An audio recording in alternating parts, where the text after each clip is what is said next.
ស្ទឹងកែហោកាន់តែឆ្ងាយទឹកស្ទឹងហោនាំកំកាយ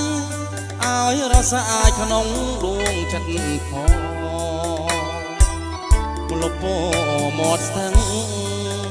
ដឹងរឿងអូនហើយនឹងបងកំពុងអូនធ្លាប់ដើរឆ្លងកាត់មកជួបបងរាល់ពេលវេលាស្ទឹងកែគូកម្មក៏ត្រាចំណាំស្នេហ៍ខ្ញុំ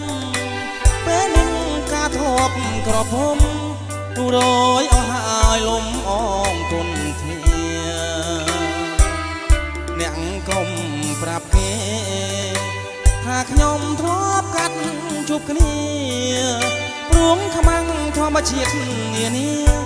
ស្នេហាដូចជាឆាកល្ខោនសម